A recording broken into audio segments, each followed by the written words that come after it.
Es algo que muchos de vosotros sabéis bien distinguir la diabetes, los distintos tipos de diabetes, pero yo creo que siempre, por lo menos por ponernos en contexto, merece la pena que lo repasemos un poco. Para eso es fundamental entender bien, comenzar primero describiendo lo que hace la insulina, ¿no? Que es realmente el eje central a toda la diabetes, sea diabetes tipo 1, diabetes tipo 2, la LADA, incluso la diabetes un poco más rara como la diabetes tipo 2. Nuestro cuerpo necesita energía para vivir, para generar nuestras células, para crecer. Y básicamente la energía que nosotros utilizamos en el cuerpo procede de un combustible muy especial, que es la glucosa. Esa es la moneda de cambio que tenemos, la moneda de energía en nuestro cuerpo, el azúcar que recorre nuestra sangre. Y para la glucosa, para que llegue a las células, para que entre y alimente las células, necesita la analogía que a mí me gusta siempre usar, la metáfora que me gusta usar es que necesita una llave. Necesita una llave para abrir esa puerta y que permita entrar la glucosa y alimente a las células. Y esta llave es la hormona, que es la hormona insulina, que es una hormona que se produce en el páncreas. Pero en el páncreas en concreto, que debe tener aquí un poquito, no se produce en todo el páncreas. El páncreas es un órgano relativamente grande, pero la mayor parte, con el 95%, nosotros los que trabajamos en el páncreas decimos que el páncreas es un doble órgano. Tiene por un lado, sintetiza las enzimas que nos ayudan a digerir la comida, y es lo que llamamos el páncreas exocrino. Y después por otro lado tenemos el páncreas endocrino, que es el que produce estas hormonas, la insulina, pero además otras, la glutagón, la somatostatina, que se encargan de regular las concentraciones de glucosa en sangre. Nosotros tenemos que tener las concentraciones de glucosa para ir a esos medios. Necesitan estar muy, muy bien regulados, como sabéis, todos los que tengáis, en fin, los que tengáis bien la dieta. La insulina se produce entonces en el páncreas endocrino. El páncreas endocrino es muy curioso porque no se localiza todo junto en una parte muy definida, sino que está disperso. Está disperso en forma de esta estructura de aquí, que se llaman los islotes de Langerhans, en honor al científico alemán que lo descubrió en el siglo XIX. Y bueno, le llamaban islas porque parecían islotes, la palabra viene de isla, porque estaban como dispersos en el resto del tejido exocrino, que es todo esto que hay aquí.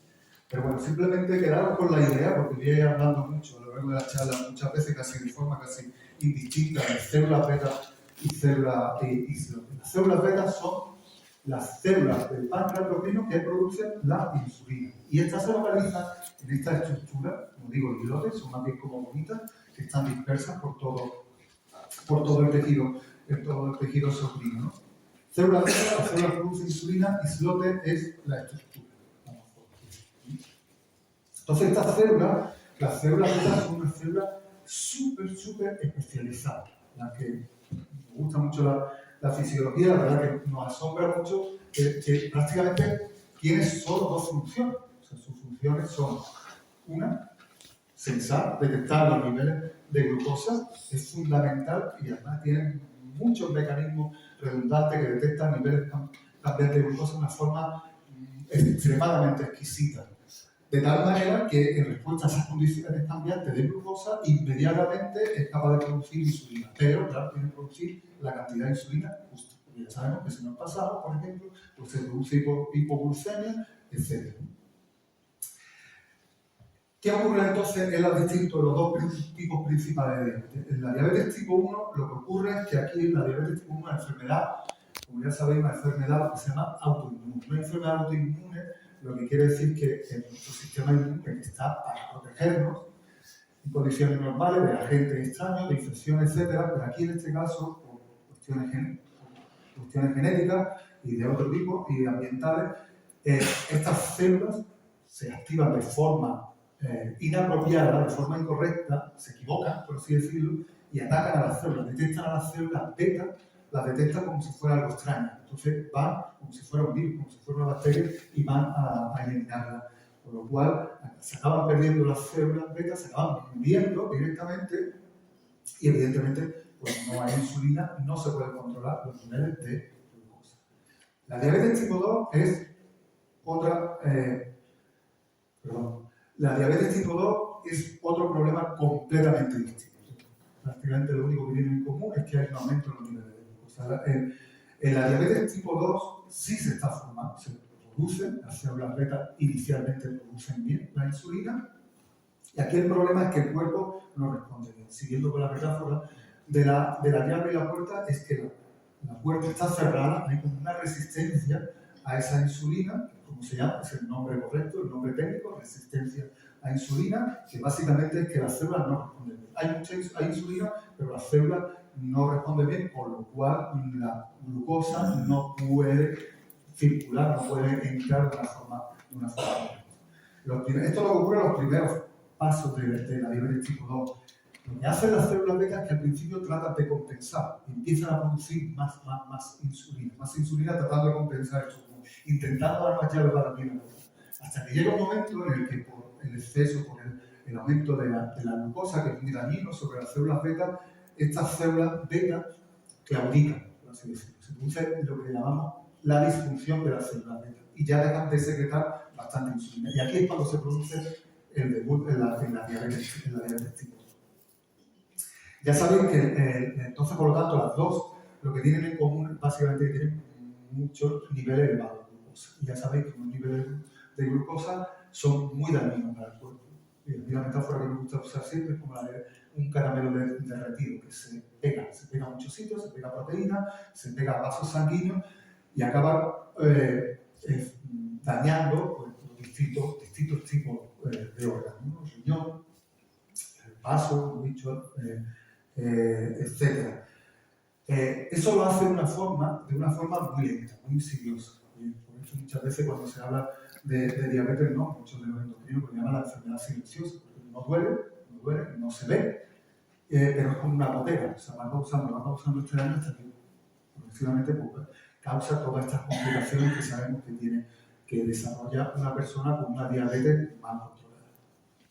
Entonces, de entrada, quedaros con esta idea fundamental que es muy importante. O sea, que hablemos de diabetes como tal y hablemos de aumento de los niveles de glucosa en sangre, los mecanismos, las causas son completamente distintas y por lo tanto de entrada ya estamos hablando que las soluciones van a ser de forma distinta. Y ahora iremos el resto de la charla, os iré contando un poco cuáles son las que hay en la actualidad y sobre todo qué es lo que nos espera en el futuro para cada una de estas dos. Sobre todo en el diabetes tipo 2, que en la diabetes tipo 1, perdón, que es quizá el problema más complejo y más difícil de resolución.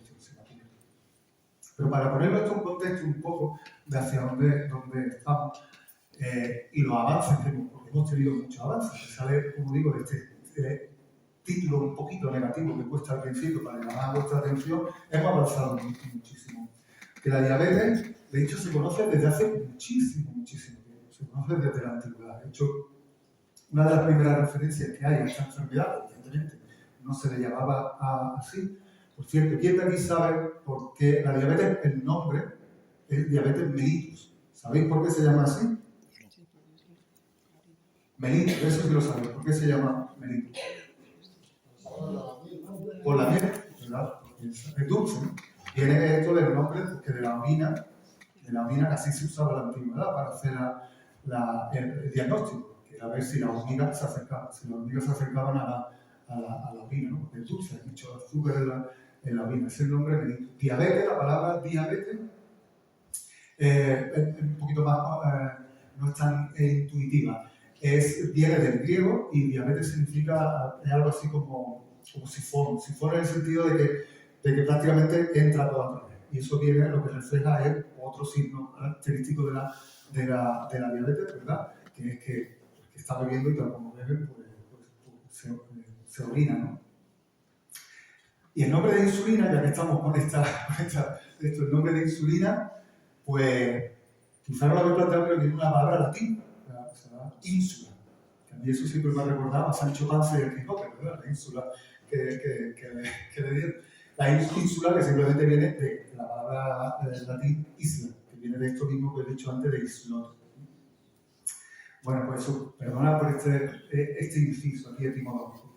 Y de hecho, también en la India del 600 después de Cristo, también, ya aquí fue la primera referencia que tenemos de esta distinción entre diabetes tipo 1 y diabetes tipo 2, donde el médico hindú Surruta describió una enfermedad que se daba más en jóvenes y otra que se daba más en personas obesas, y más en la adultez, ¿no? O sea, que distinguía entre la diabetes tipo 1 y tipo 2. Prácticamente, como podéis imaginar en aquellos tiempos, las terapias que había, la forma de tratar era todo muy rudimentario y era una dieta súper restrictiva, era lo único cambio. Eso cambió completamente en 1921, cuando se consiguió descubrir, por fin, se consiguió no solo descubrir, sino que se consiguió aislar la insulina, que lo hicieron Charles Bert y Frederick Banting a partir de experimentos hechos en perros, en concreto en la perra Marjorie, que era la perra cuyo nombre ha pasado a la posteridad. Fue la primera vez que se consiguió aislar la insulina.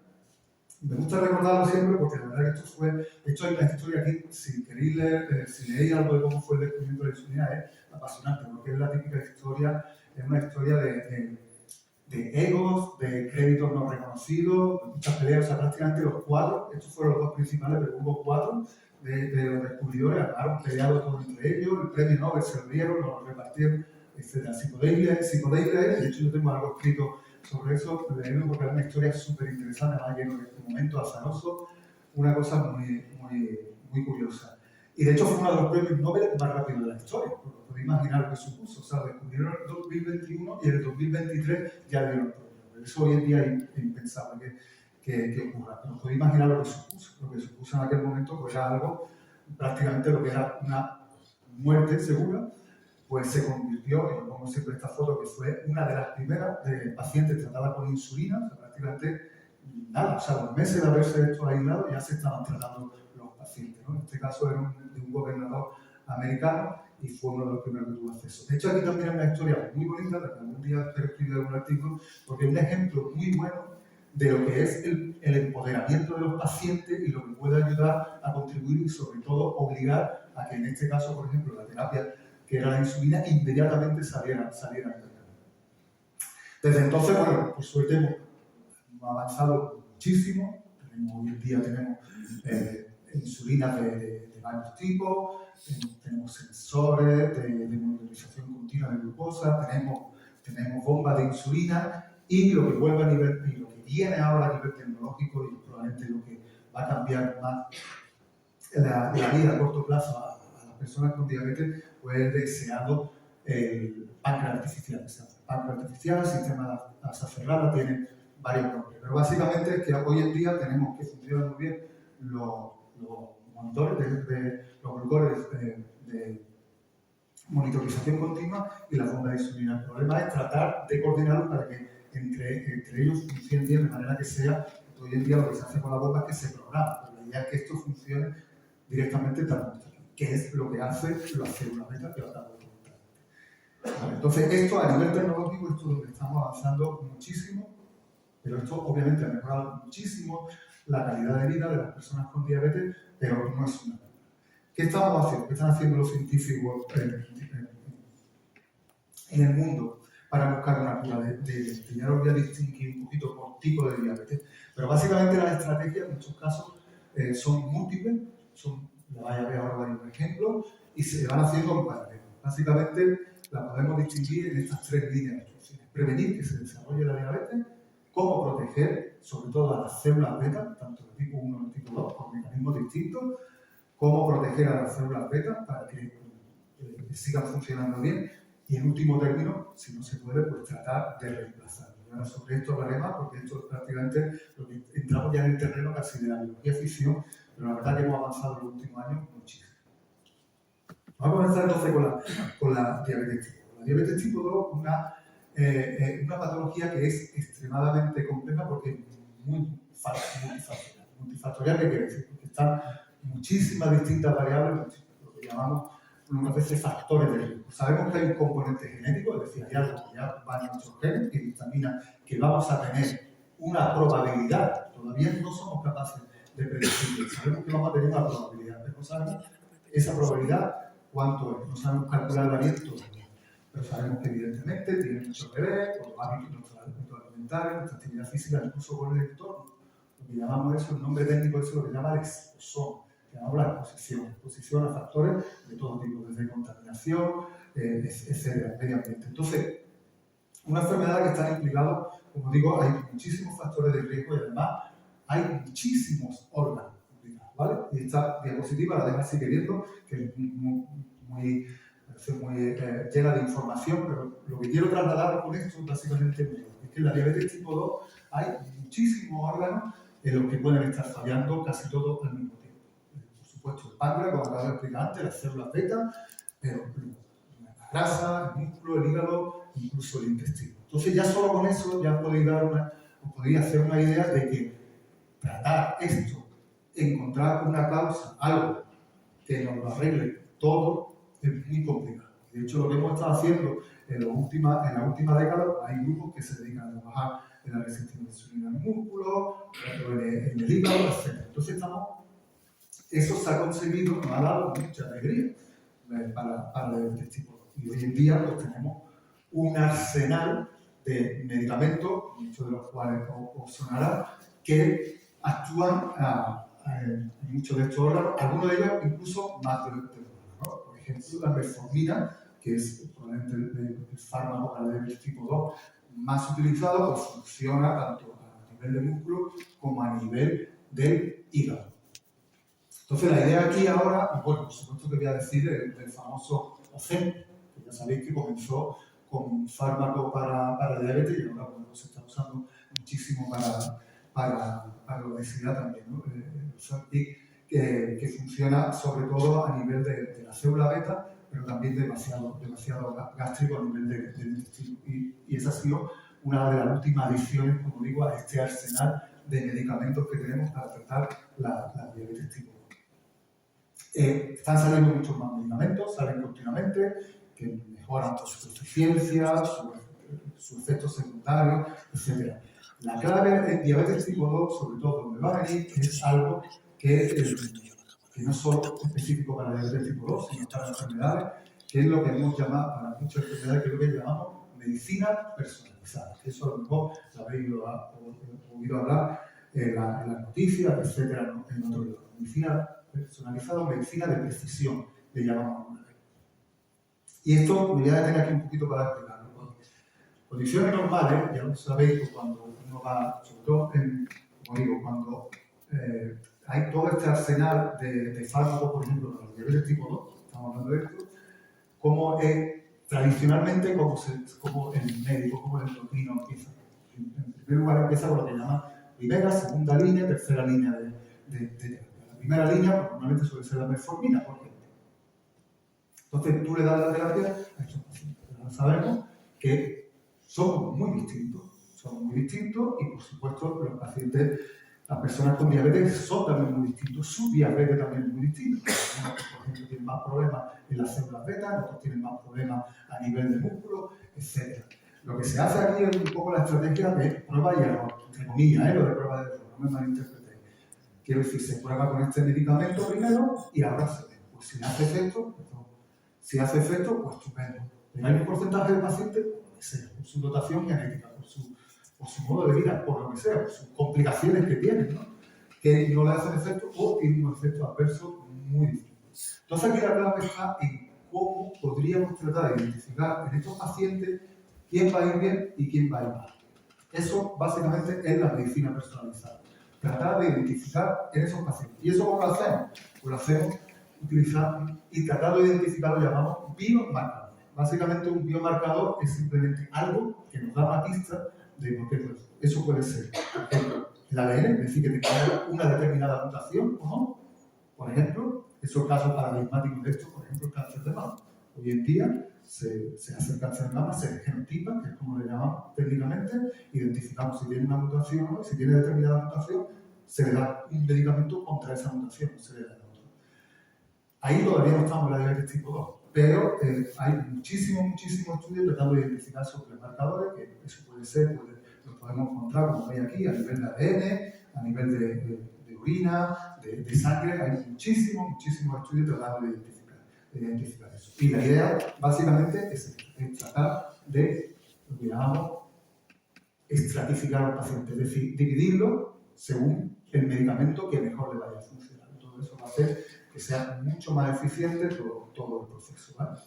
Esta es donde va a estar la clave el próximo año en diabetes tipo 2. En diabetes tipo 1 ya sabéis que es otro problema completamente distinto. De hecho, aquí tenemos dos problemas, en realidad. De entrada ya sabemos que no hay células. O sea, tenemos de alguna manera, no hay células que producen insulina por el ataque autoinmune. Entonces, de entrada tenemos que hacer, lo primero que tenemos que hacer es recuperar esas células. Pero el problema es que incluso aunque consigamos recuperar esas células, el sistema inmune nos va a seguir atacando estas células beta que fueron las que las mataron en primer lugar. Entonces, por un lado, tenemos que tratar de evitar esto. O sea, tratar de cómo evitar este autoinmune. Y eso es muy difícil. Muy difícil porque daros cuenta que aquí estamos hablando de un sistema inmune que es absolutamente esencial para nuestra vida diaria. Es lo único que nos protege de lo que es de una infección.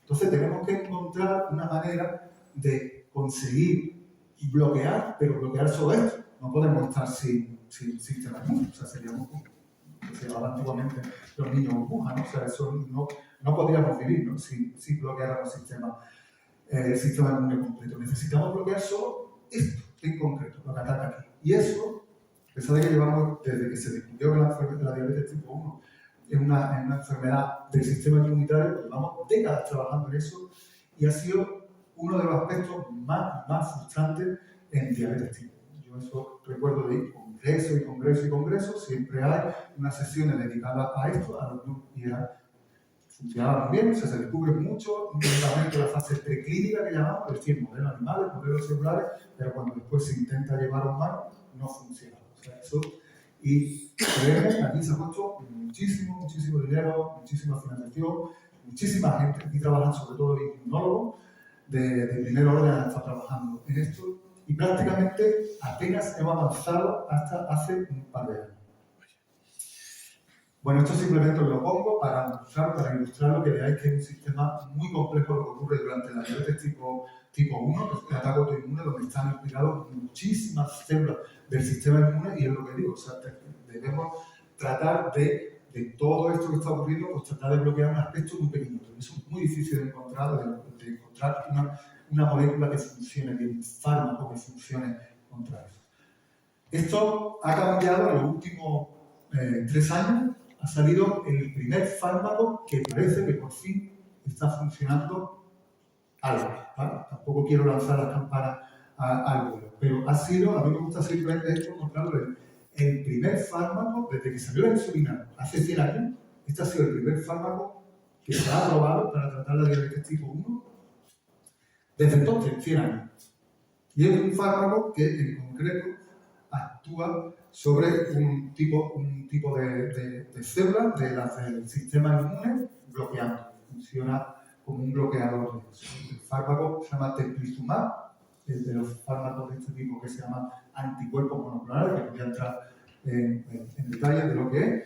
Y como digo, en Estados Unidos se ha aprobado, básicamente se aprobó como una enfermedad que lo que hace es retrasar, no cura y no la evita, ¿vale? Cuidado con eso. Pero esto se aprobó, de momento, los estudios que se han hecho han visto que en personas en las que ya han debutado ese debut de la diabetes, o sea, esa progresión, la enlentece. Entonces, ¿qué están haciendo? Aquí la idea con esto es que esto lo que nos está diciendo es que un fármaco que debe funcionar muy bien bloqueando esto. La cuestión es, esto si somos capaces de hacerlo antes del debut, funcionaría mejor. Como ya sabéis, es muy difícil identificar a alguien que vaya a dar saber quién va a desarrollar diabetes tipo 1, pero sí podemos hacerlo en poblaciones de riesgo, ¿no? Es decir, familiares, etc. Y eso es lo que se está haciendo. En concreto en España se está haciendo en la actualidad en niños y en adolescentes en ensayos clínicos. ¿Vale? O sea, esto todavía no está aprobado. Ensayos clínicos, pues si no lo sabéis, es como una fase de investigación que se hace en humanos, pero es investigación. Y eso ya se está aprobando. Allí en nuestra misma unidad. La unidad de endocrinología, que yo no he dicho al principio, pero nosotros trabajamos en el grupo de enfermedades endocrinas, somos investigadores básicos e investigadores clínicos de la unidad de endocrinología del Hospital Virgen. Nuestro centro está asociado al propio hospital. Y allí hay varios de nuestros compañeros clínicos que están desarrollando nuestros ensayos clínicos. Hay varios centros en España que lo están haciendo en la actualidad, ¿vale? Entonces, quedaros con esta idea simplemente, saber que se están haciendo estos ensayos, de momento parece muy prometedores, pero todavía no tenemos resultados concluyente. Pero es lo mejor que hemos tenido, insisto, en 100 años. El primer fármaco contra la diabetes tipo 1. Bueno, esto es solo una diapositiva que quería para ilustrar que básicamente el desarrollo de la diabetes tipo 1 y reflejado como es la pérdida de células beta. O sea, nosotros sabemos que cuando empezamos tenemos 100% de células beta.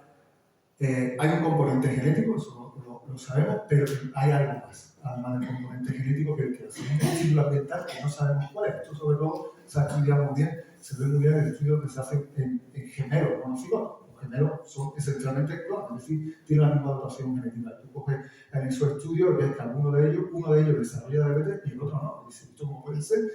Pues eso lo que nos indica es que hay algo más aparte de la genética. Sabemos que un estímulo ambiental, seguimos hablando de esto décadas. O sea, decir, pueden ser infecciones, virus, proteína de la leche, se ha hablado de múltiples cosas, lo cierto es que no lo sabemos. Pero sí sabemos que cuando ocurre este estímulo, entonces se activa esta respuesta autoinmune, esta respuesta errónea, y empiezan entonces a atacar a las células beta, se van progresivamente disminuyendo. En esta fase están en lo que llamamos una fase de prediabetes, es decir, todavía no se ha hecho el debut, no hay los síntomas críticos, pero si uno se fuera y mirara con más detalle cómo están esas células beta, vería que no están funcionando bien.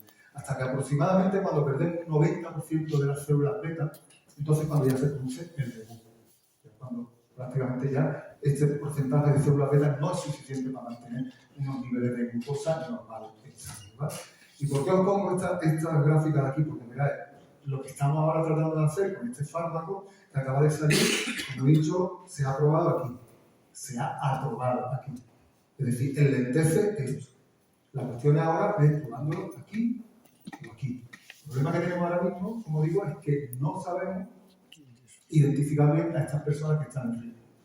Eso sería lo ideal, que tuviéramos marcadores, como acabo de decir, como la medicina personalizada o genética, marcadores de diversos tipos que nos permitieran identificar la población para hacer un cribado, igual que se hace un cribado también por la genética para otras enfermedades, de manera que entonces la idea es que si el fármaco funciona aquí muy bien, enlenteciendo esto, cuando nos queda este poquito de células, pues aquí, cuando quedan muchísimas más células, pues este efecto va a ser todavía mucho más.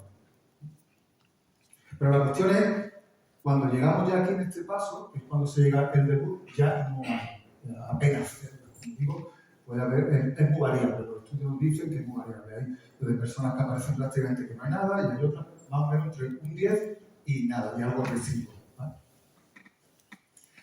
¿Qué nos queda? ¿Qué estrategia nos queda aquí? Tenemos que recuperar esas células de alguna manera. Y aquí es donde me voy a detener un poco a contaros esto, porque son dos de las estrategias que se están siguiendo en el campo, sobre todo mucho a nivel de investigación básica, a nivel de investigación fundamental. Una de ellas es algo que intuitivamente parecería muy sencillo, es decir, acabo de decir que en muchos casos no se pierde todo el 100% de las células, queda ahí un remanente de células beta. Y si pudiéramos despertar estas células, lo que llamamos regenerar, es decir, despertar estas células y intentar que aumenten, que proliferen, que aumente su número. Esta es una de las estrategias principales que se está tratando de investigar. Y eso lo hemos conseguido. Pero lo hemos conseguido, que hay varios grupos, entre ellos nuestros, hemos conseguido demostrar que en ratones eso ocurre. O sea, en ratones, y hay determinadas formas, que no voy a entrar en detalle, pero nosotros sobre todo lo hemos hecho modificando algunos genes concretos en las células beta. Si modificamos esos genes, conseguimos que esas células beta se regeneren. Es decir, a partir de un poquito empieza a aumentar su número y somos capaces de recuperar la dotación completa de células beta y curamos la diabetes, entre comillas, ¿vale? Siempre lo curamos, en el sentido de que son capaces de recuperar todo esto. Eso es muy esperanzador, sobre todo cuando vimos los primeros resultados, varios grupos publicaron esto. El problema de esto, ¿qué es? Pues que de momento solo somos capaces de hacerlo modificando ciertos genes, que no voy a entrar en detalle por cuestiones de tiempo. ¿vale? Pero si queréis después lo comentamos más detalle. Modificamos estos genes y lo hacemos. Evidentemente a una persona no le vamos a modificar sus genes, no le vamos a hacer una terapia génica. Nosotros lo que nos gustaría y lo que estamos tratando es de tratar de reproducir lo que somos capaces de hacer modificando estos genes pues, con fármacos y compuestos. Eso sería lo ideal. Y ahí es donde estamos un poco bloqueados. Hemos encontrado algunos, cuando digo hemos, pues nosotros, muchísimos otros grupos, o sea, una línea súper activa que durante muchos años ha estado muy bien financiada. El problema es que muchos de estos fármacos, muchos de estos compuestos funcionan muy bien en ratones, pero como no ocurre, esto no ocurre solo en diabetes, ocurre en general en la investigación biomédica en patologías diversas. Las cosas que funcionan, muchas veces las cosas que funcionan muy bien en animales, en modelos animales, pues después en humanos no se trasladan. Para eso hay diversas razones. Uno de ellos es que somos muy parecidos, pero tanto tenemos diferencias a nivel génico. La otra estrategia, que es quizás la que más está avanzando, la que está dando frutos más patentes, más tangibles, es la de algo en teoría tan sencillo como es trasplantar. Sencillo conceptualmente hablando. Es decir, si no tenemos aquí, no tenemos células en el páncreas, pero podemos meterle estas células que faltan, las células beta que producen insulina, como el que hace un trasplante de hígado, por ejemplo. Esto es lo que llamamos técnicamente terapia celular, que básicamente la terapia celular consiste en lo que pongo aquí, introducir nuevas células en un tejido para el tratamiento de una patología. Células exógenas, células de célula. Un trasplante de hígado, un trasplante de corazón, eso, en último término, es una terapia celular. Pero en el caso del páncreas y de las células beta, tenemos una ventaja. Trasplante es algo muy serio, a nivel quirúrgico. Tiene muchísimas complicaciones cualquier tipo de trasplante. Pero en el caso de las células beta, como he dicho al principio, se localizan en el páncreas, pero se localizan en estas islas que os he dicho antes, que son estas bolitas. Entonces, conceptualmente hablando, no necesitamos trasplantar todo el páncreas. De hecho, el páncreas exocrino, una persona con diabetes, su páncreas, el resto de su páncreas está bien. Lo único que le falta son las células beta. Entonces, estos islotes, como digo, estos son relativamente fáciles de obtener de este páncreas completo. Entonces, hace ya muchos años lo que se planteó es decir, a lo mejor no hace falta trasplantar un páncreas entero, que es algo quirúrgicamente muy complicado, sí podemos trasplantar esta bolita, estos islotes. Y eso se está haciendo a nivel, en algunos centros, en el centro donde yo estuve trabajando, en el Diabetes Center en San Francisco, es uno de los centros pioneros donde se empezó a hacer esta técnica.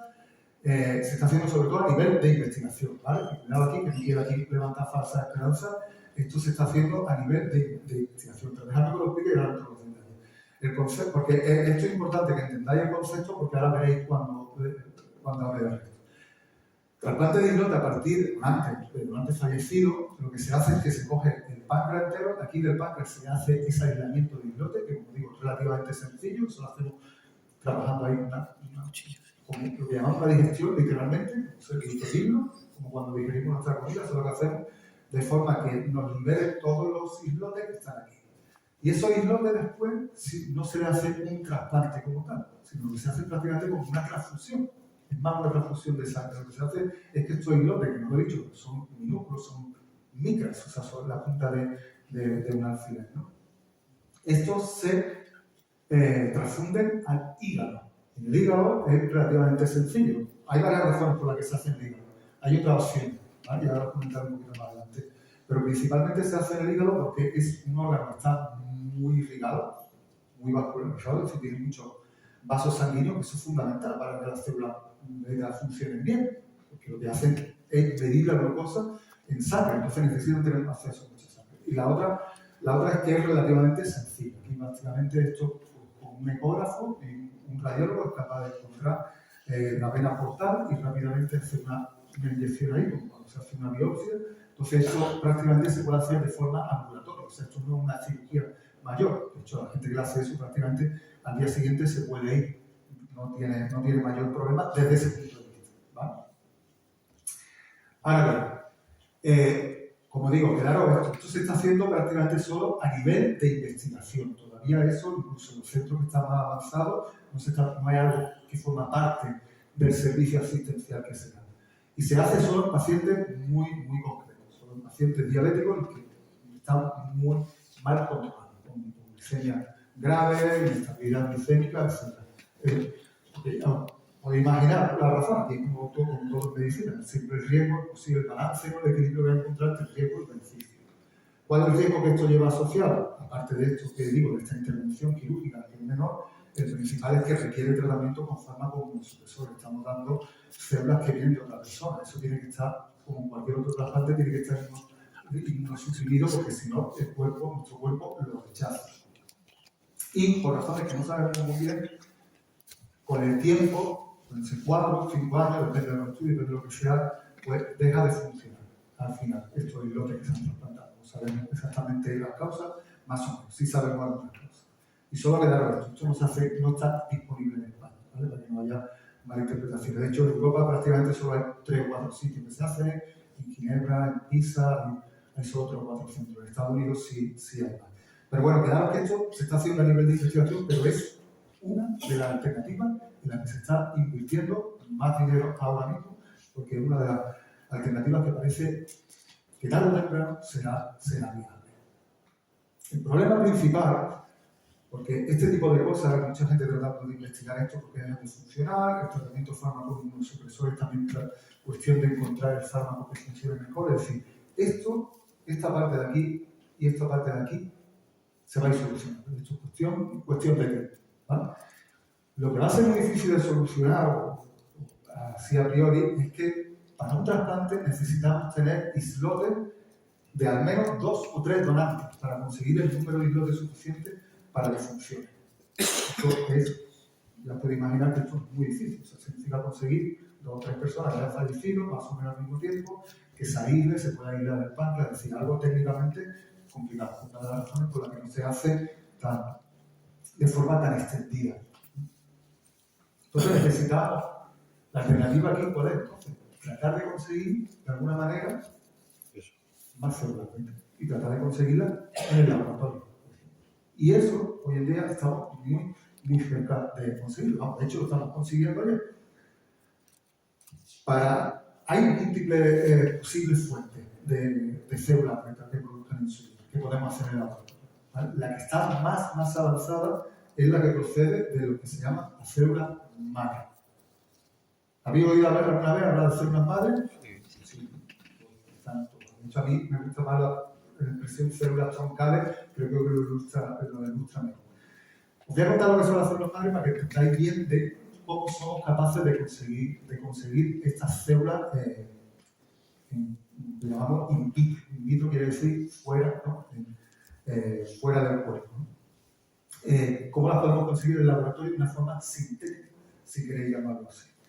Para eso entonces me voy a parar. Esto es una pequeña parte, ¿vale? Donde me voy a poner un poco técnico, pero si no, ahora me paráis, lo que sea, y lo hablamos después. Nosotros, nuestro cuerpo, nuestras células, como la célula beta, por ejemplo, que tenemos, nuestras células en la piel, nuestras neuronas, son células absolutamente especializadas.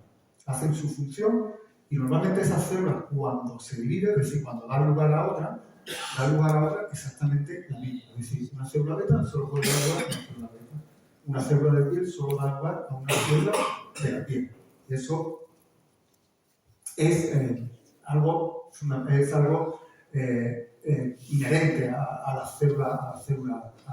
Pensamos que lo es, ¿eh? Ahora veréis un poquito más adelante que eso lo hemos conseguido también. Una célula madre, sin embargo, es una célula muy particular. Porque una célula, en primer lugar, que es capaz de dividirse y genera, como una célula especializada, generar también células madre. Pero también es capaz de dar lugar a muchos otros tipos celulares. Muchísimo, dependiendo de su nivel, pues toda la célula madre embrionaria a todos los tipos. ¿Y estas células de dónde se obtienen? Pues estas células se obtienen desde el principio. Eso os voy a explicar del desarrollo embrionario. Cuando, a la hora de formarse el embrión, de formarse un ser humano, cuando ocurre el proceso que ocurre tras una fecundación, que se forma esto, no voy a entrar en muchos detalles, ¿vale? Pero se va formando a partir de esa primera célula, tras la fusión del espermatozoide y el óvulo, se forma una célula que da lugar a 2 células, 4 células, y poco a poco va creciendo así de forma exponencial. Este estadio de aquí, que llamamos blastocisto, aquí todas estas células son células madre, es decir, si nosotros cogemos cualquier célula esta de aquí, la podemos convertir en cualquier tipo de célula, se convierte en cualquier tipo de célula. Porque recordad, lo que ocurre durante el desarrollo embrionario es que a partir de estas células al principio, que son células que no, digamos, no forman parte de ningún órgano, aquí se van formando todos los órganos. O sea, yo que vengo del mundo del desarrollo embrionario, que trabajé muchos años en esto, en entender cómo se formaban las células beta, a mí por lo menos me sigue fascinando eso de cómo estas células de aquí van llegando y ahora cómo cada célula sabe a dónde ir. O sea, una célula sabe que se va a convertir en hígado, otra célula sabe que se va a convertir en pulmón. ¿Cómo lo saben eso las células? Es una de las cosas que es más fascinante de lo que es el desarrollo embrionario. Entonces, las células madres se obtienen de aquí, de este preciso paso, ¿vale? Porque después, poco a poco, estas células, como digo, van perdiendo esa capacidad, porque ya se van dividiendo. Aquí lo vais a ver mejor, que esto creo que es ilustrativo. Es decir, si nosotros partimos a partir de este embrión, de este blastocisto, poco a poco se van convirtiendo estas células durante el desarrollo embrionario, durante la formación, se van convirtiendo, van dando lugar a los distintos tipos de tejido que tenemos. Pues lo que hacemos ahora, lo que somos capaces de hacer, este proceso que ocurre en el embrión de forma natural, eso somos capaces de hacerlo ahora en una placa de Petri, somos capaces de hacerlo en el laboratorio. Si nosotros en lugar de un embrión le ponemos una célula madre de esta, lo tenemos, como pongo el ilustro aquí, tenemos una recetilla, tenemos una receta y somos capaces de convertir estas células madre prácticamente en casi cualquier tipo de célula. Podemos conseguir células del intestino, podemos conseguir células del hígado, podemos conseguir, por supuesto, células de insulina. Y sabemos la receta que tenemos que utilizar, sabemos los compuestos que tenemos que utilizar. Esto, que lo podemos hacer hoy en día, ¿de dónde hemos tenido esta receta? Pues básicamente son décadas y décadas de trabajo de saber cada uno de estos pasos, qué genes, qué factores, qué moléculas son necesarios para cada uno de estos pasos. Y lo que hemos hecho es lo que hemos ido aprendiendo, del desarrollo primario, en este caso de un ratón, hemos ido aprendiendo todo esto, lo hemos aplicado. O sea, décadas y décadas de investigación. Cada grupo pues, ha ido aportando un poquito, este de aquí, que sabemos que esto de aquí, y esto ha sido, como digo, encontrar la receta. Esto me lo he puesto aquí como chuletilla porque yo todavía, y esto lo llevamos haciendo, pues prácticamente la primera receta así que funcionaba, ¿no? Como cualquier receta, ha habido que ir mejorando por los años. Pero la primera receta que dio ya una célula como tal fue en el año 2006. Y yo han pasado ya casi 20 años, hemos mejorado mucho, hemos avanzado muchísimo en la eficiencia, etcétera, etcétera. Pero a mí una cosa que me sigue cuando yo lo cuento sitios como esto, cuando lo cuento en clase, a mí me sigue fascinando que esto lo podemos conseguir en el laboratorio en 5 semanas. Cuando normalmente un embrión pues, se tardaría 9 meses, que es lo que tarda en desarrollarlo. En solo 5 semanas, a partir de esta célula madre embrionaria, somos capaces de llegar a esto. Perdón, estoy gritando ya. Esto, como digo, las células madre embrionarias, las células madre las teníamos, como he dicho antes en el blastocisto. Pero esto fue antes del 2017. En el 2017 hubo un cambio brutal en el campo. Cuando un genio, Shinya Yamanaka, descubrió algo que iba contra todos los principios fundamentales de la biología. Fue capaz de hacerlo. Os lo cuento de nuevo. Ya hemos dicho aquí antes que la célula especializada solo puede dar lugar a una célula especializada. Y ahí se queda. Lo que Shinya Yamanaka descubrió es que si con una receta, modificando ciertos genes, cualquier célula especializada era capaz de volver a ciclar. Era como volver hacia atrás en el tiempo. La rejuvenecía y la convertía en una célula que tenía todas las características de una célula madre. Y evidentemente, esta célula madre después se ponía muy bien.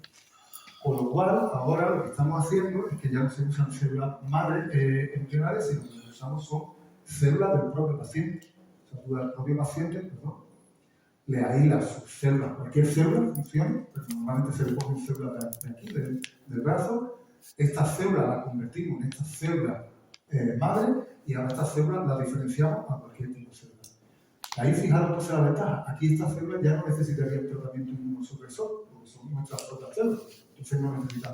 Esa es la ventaja fundamental que tiene, aparte de otras consideraciones éticas, etc. ¿Vale? Voy saltando esto directamente a probablemente el estudio más importante desde que, como digo, desde que se descubrió en 2006 esa receta para hacer células beta, en 2007 los estudios de Shinya Yamanaka sobre la IPS, sobre las células madre inducidas por el inocente, ¿cómo se llama?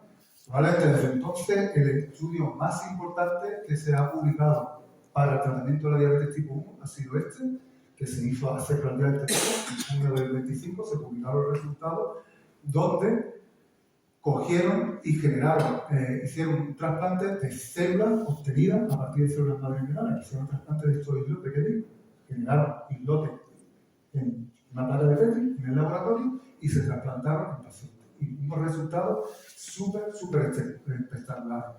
O sea, de 14 pacientes a los que hicieron ese trasplante, 12 de ellos al año no necesitaban insulina, estaban curados, recurridos.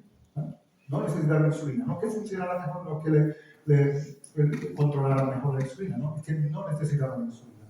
La cuestión ahora que queremos ver es esto, como digo, cómo progresa conforme vayan pasando los años. Esa es la clave también. Pero de entrada ha sido el estudio más novedoso por lo que significa, tanto por la eficiencia que ha tenido como por el hecho de que las células beta, esto de aquí no son islotes como lo que contaba de un donante, ¿vale? Estos son islotes obtenidos en cultivo, por lo cual, en principio, una fuente ilimitada de tenemos. Ahora bien, cuidado con esto, me gusta siempre repetirlo, porque cuando salió este estudio, inmediatamente empiezan a aparecer titulares que yo creo que levantan muchas esperanzas que hay que tener mucho cuidado. Entonces, esto estamos hablando de un tratamiento ahora mismo que es prometedor, o sea, ya digo que es de lo más relevante que hemos tenido en la última década, sin duda, pero evidentemente no estamos en una posible cura todavía. ¿Hemos avanzado mucho? Sí, hemos avanzado mucho, ya por ir terminando. Hemos avanzado mucho, estamos más cerca, pero quedamos con esta idea. Es un problema muy complejo. De hecho, no me ha dado tiempo de entrar en muchos detalles, pero evidentemente lo estoy poniendo ahí cómo funciona este trasplante, pero eso requiere inmunosupresión, etc. Es decir, tiene unas consecuencias que necesitamos ver con el tiempo, necesitamos seguir investigando. Y con esto lo voy a dejar porque me he colado un poco más de lo que pensaba. Simplemente este es el grupo que formamos, como ya digo, hay investigadores básicos, investigadores clínicos, y como siempre me gusta hablar, este es nuestro centro de investigación que está al lado del Virgen de Rocío, de hecho está dentro del propio hospital, es una de las ventajas que tenemos para colaborar, nos permite tener acceso a muchos recursos y bueno, es un poco la financiación que recibimos del laboratorio. Y de nuevo, gracias por vuestra asistencia, gracias por vuestra atención. Yo espero que haya tiempo. Me interesa hacer un poquito más corto, pero creo que me he colado un poco. Espero que haya tiempo para eso. Gracias.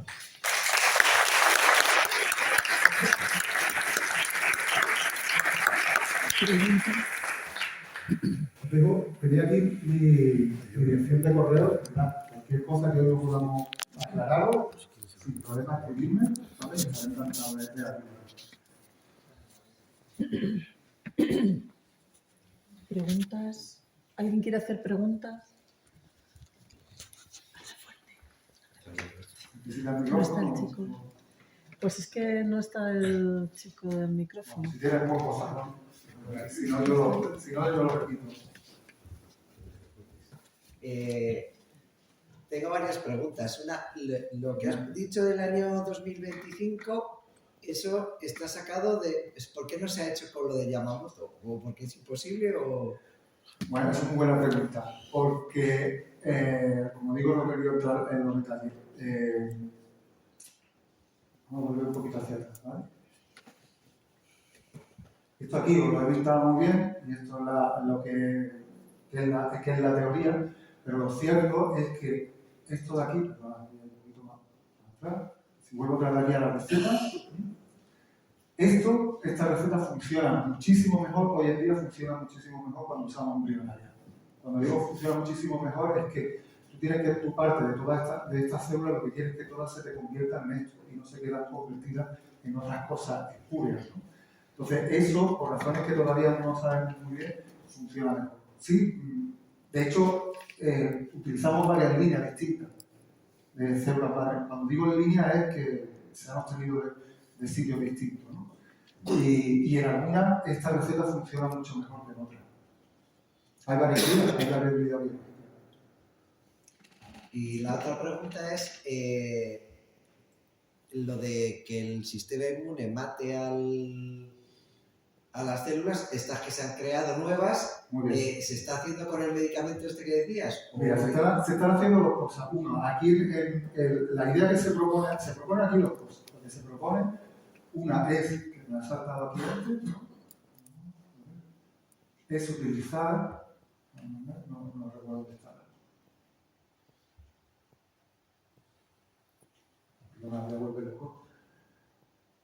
Una es utilizar lo que llamamos estos dispositivos, es decir, meterlas en unas cápsulas donde están protegidos.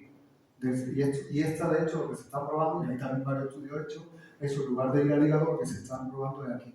Se ponen aquí en la barriga, en la parte del músculo. Esa es una de las ideas. El problema de estos dispositivos es que no oxigenan muy bien a las células beta y entonces acaban fallando muy pronto. ¿Vale? El fármaco que se le pone en realidad no es un fármaco de autoinmune. El fármaco que se le está poniendo es para el rechazo ante eso. La idea que se está proponiendo es algo más, ¿cómo decirte? Más vicioso, por decirlo. Es en una persona, por ejemplo, una persona que debuta con 30 años con diabetes, ha tenido diabetes tipo 1, sin embargo, por así decirlo, ha tardado 30 años en desarrollar esa diabetes. Uno, de una forma naif, pero es un estudio en marcha, si a ti te ponen a una persona de diabetes y te ponen unas células beta, esas células beta te van, ¿cuánto tiempo van a tardar en desaparecer ese 90%? ¿Va a tardar meses? ¿Va a tardar 30 años? ¿Va a tardar 10 años? No lo sabemos. Eso no lo sabemos.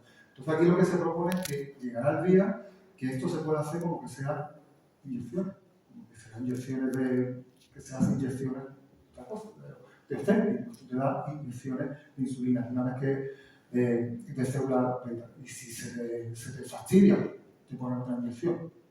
Eso es lo que se plantea. Es una cuestión económica, al fin y al cabo. O sea, de generar muchas células si funcionan y si no tienen efectos secundarios, que es lo que está en estos estudios diseñados, obviamente. Pero conceptualmente esa es la idea, de que se haga de forma como se necesite. Aunque se las cargue el sistema inmune. Aunque se las cargue el sistema inmune. Es que no sabemos si esto va a durar, si esto les va a durar un año, 2 años, no lo sabemos. De momento, los estudios que hay, el principal problema que hay ahora mismo no parece que sea el sistema inmune. El principal problema suele ser muchas veces que las células no reciben bastante oxígeno, eso es lo que parece, y después que cuando se hace el trasplante muchas veces, sobre todo en esto, se empiezan a depositar lo que llamamos, se hace una fibrosis, que es lo que se empiezan a depositar células que no deberían estar ahí y van, digamos, tapando, y por lo tanto no pueden tener ningún acceso. Eso es lo que sabemos, pero todo esto es experimento en marcha, todo esto es de ultimísima generación, por así decirlo. En ratones sí tenemos una buena idea de lo que ocurre, pero es que, como digo, no tiene nada que ver entre ratones trasplantados. De hecho, no lo he puesto esta vez, pero tengo aquí el chiste que suelo poner muchas veces esto, era de que leí hace muchos años en un blog, cuando los blogs era, hoy en día se llaman de otra manera, ¿no? De un paciente diabético que seguía, que tenía un sentido del humor muy agudo, y entonces yo cogí una entrada que decía: científico cura la diabetes. Otra vez en ratones, ¿no? Expresando eso, de cuántas veces vamos a curar en ratones, pero pasando en un rato. Expresando esa frustración.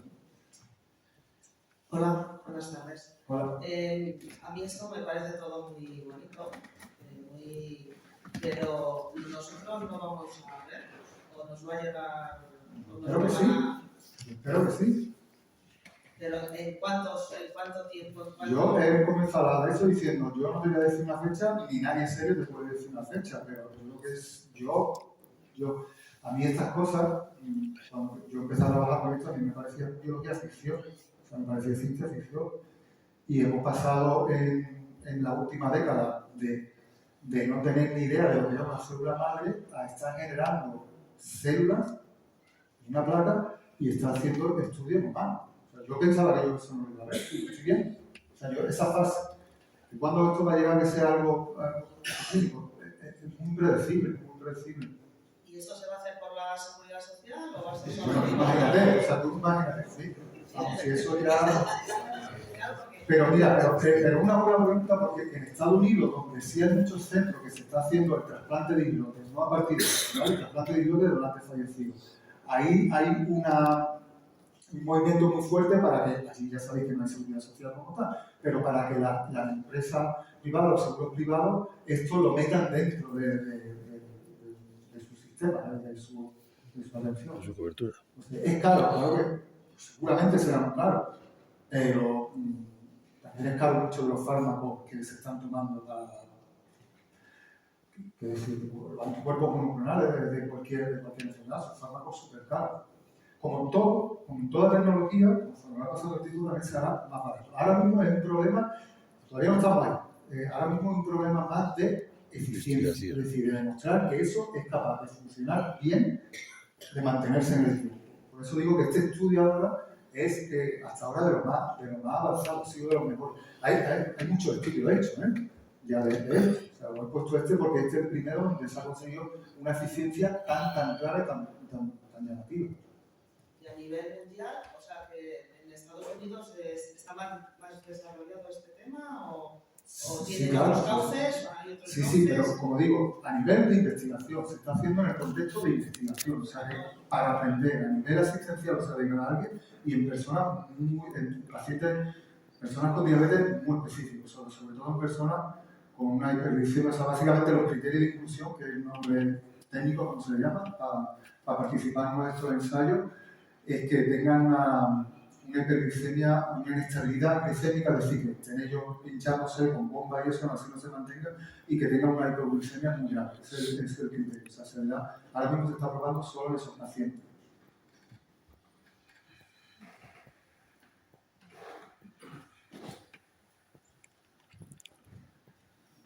¿Una pregunta más? Una cosa curiosa.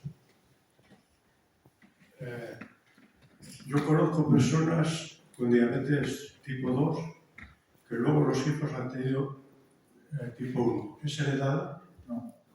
Diabetes tipo 2 y tipo 1 no. De tipo 1 y tipo 2 no. Son genes completamente distintos los que están implicados y que reflejan al fin y al cabo lo que trata de mostrar ahí, que son mecanismos, o sea, la forma en la que se produce, se desarrolla la enfermedad son muy distintas y son genes muy distintos, ¿no?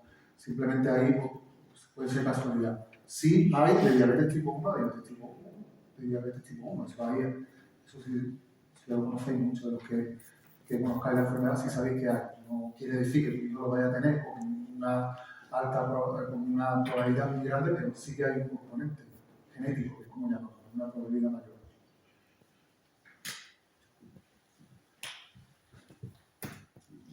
Vuelvo al medicamento de antes, ese caso de nuevo, que yo el otro día lo descubrí por casualidad, no me acuerdo cómo fue, pero los ensayos que has puesto ahí eran para niños y adolescentes. Sí. ¿A una persona adulta que lleva 30 años le puede hacer algún beneficio? No lo sabemos si le puede hacer el beneficio o no. Yo, por ejemplo, me gustaría que eso se probara alguna vez, porque, por ejemplo, si lo que nosotros hemos visto en ratones es verdad, que podemos, a lo mejor cuando tú bloqueas la derecha inmune, a lo mejor remanentes de células que hay ahí son capaces de regenerarse. Pero ahora mismo no se plantea, básicamente porque estamos en una fase muy inicial donde solo se está tratando de demostrar que tiene algún efecto. Ahora mismo el efecto que se ha demostrado es un efecto muy pequeño en lo de la progresión, lo otro sería en esto si se demuestra. Esto ocurre como con muchos otros fármacos. Si una vez que se demuestra esto, los fármacos originalmente se desarrollan para una finalidad en concreto, pero muchas veces lo probamos en otras finalidades. Si va bien y se empieza a ver que no tiene consecuencias negativas, que no tiene efectos adversos, es una cuestión de, como digo, de equilibrio. Si le puede aportar algo, se probará o no se probará. Pero estamos todavía muy pronto.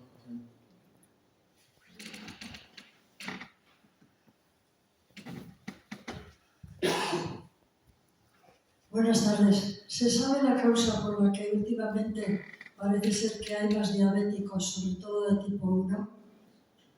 Pues no exactamente. La respuesta es no. Tampoco es que vaya aumentando muchísimo, pero sí que es verdad que parece que está aumentando un poco. O sea, los estudios epidemiológicos tienen razón y eso es lo que nos dice. Nos dice que está aumentando más. No solo la diabetes tipo 1, sino otras enfermedades autoinmunes que tienen un componente similar. Entonces, hay varias hipótesis, ¿vale? Son hipótesis todavía, no se conocen con seguridad y hay unos estudios muy bonitos que se están haciendo, sobre todo en algunos países nórdicos, que nos van a dar quizá respuestas a eso. Pero bueno, como estamos aquí para hablar y para especular de todo esto, pues varias de las hipótesis lo que apuntan es, por ejemplo, el problema, como he dicho aquí al principio, lo de los estímulos. O sea, la diabetes sabemos que hay un componente, la tipo 1, hay un componente genético, pero hay otro estímulo ambiental que hace, porque eso haya ido cambiando. Por ejemplo, pues algo relacionado con el medio ambiente, algo relacionado con contaminación.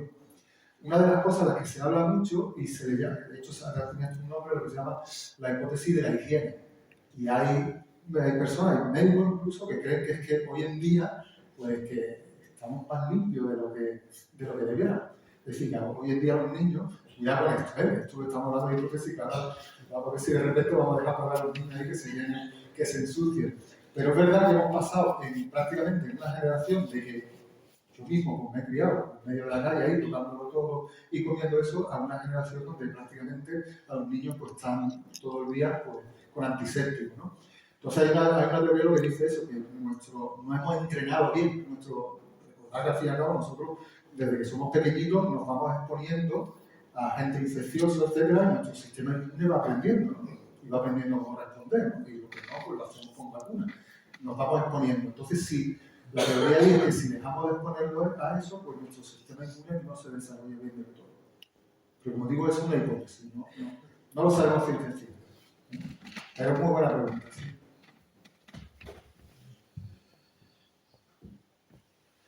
¿Una pregunta más?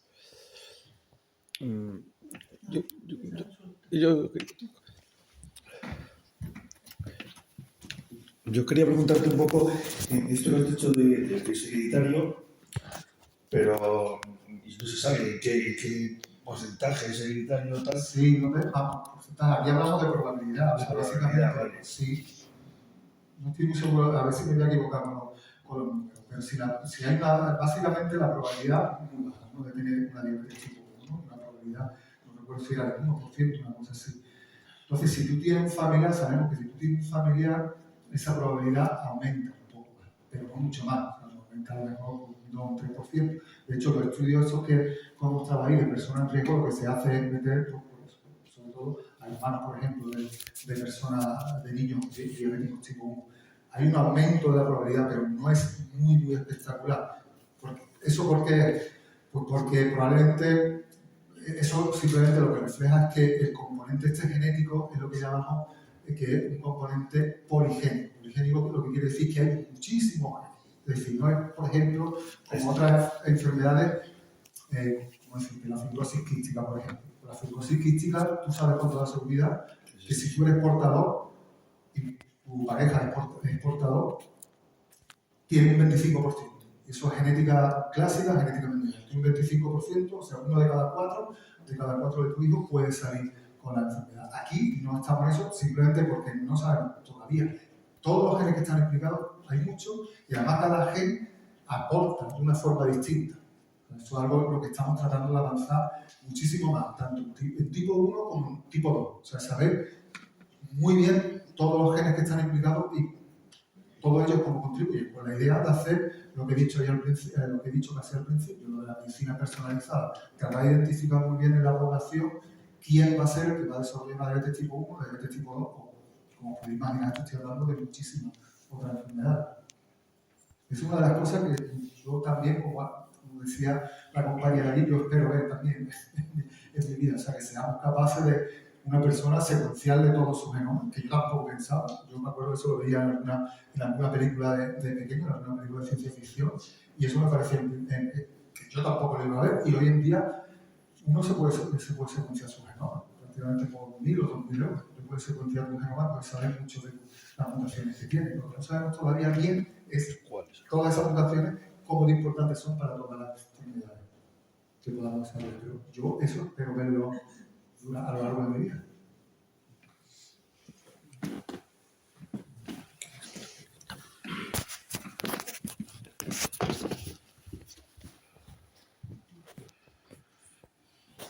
Buenas. Toda la investigación que se está haciendo relacionada con la diabetes se está centrando más en cómo curarla o en cómo llevarla. O sea, ¿dónde se está poniendo mayor atención? En ambas. Es que son la diabetes, o aquí he ido a traer, o me he dejado muchas cosas en el tintero, obviamente, he ido a traer aquí un poquito lo que son las expectativas, un poco hablar del futuro, pero la diabetes, lo estábamos comentando antes al principio, la diabetes es una enfermedad, yo se lo digo eso también cuando doy clase a los estudiantes de medicina, una patología en la que se trabaja a tanto, se investiga a tantos niveles distintos.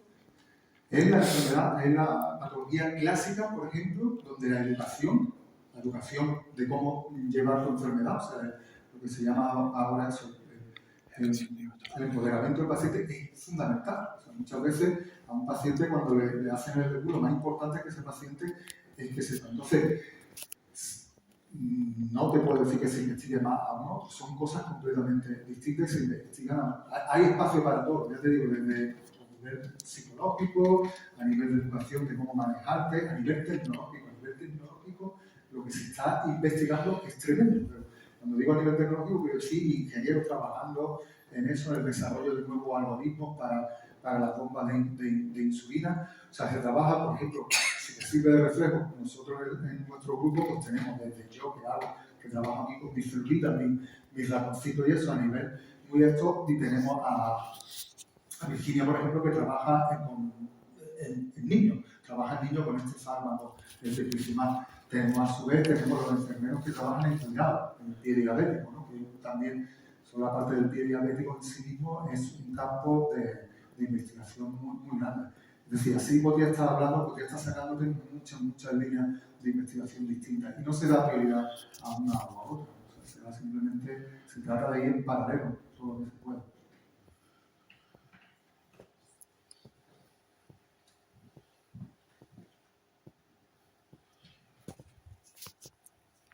¿Algo más? No. Que ha quedado resuelto todo ya. Bueno, tenéis mi correo ahí, si no que te lo pidan a ti, María, si tenéis cualquier duda, encantado de responder. Y de nuevo, quiero dar las gracias, estamos aquí a las 8:30 un martes por la asistencia. Una vez. Muy interesante. Muchas gracias a ti. Sí. David, ha sido realmente muy didáctico. Espero que sí. Nos has enseñado cosas y ya sabes cómo hacerlo general.